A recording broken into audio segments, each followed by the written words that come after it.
মীরা লুকানো সেতুর অভিযান।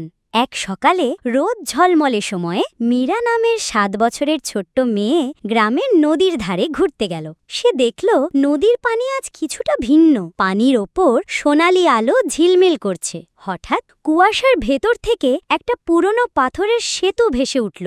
মীরা ফিসফিস করে বলল, এটা নিশ্চয়ই কোনো গোপন পথ। সে সাহস করে সেতুর উপর পা রাখল। প্রতিটি পাথর জ্বলে উঠতে লাগল আর তাকে নিয়ে গেল জাদুকরি বনে। বনটা ভরে আছে বিশাল ফুলে আর গান গাওয়া পাখিতে। হঠাৎ সে দেখল একটি জলজলে চাবি গাছের ডালে ঝুলছে।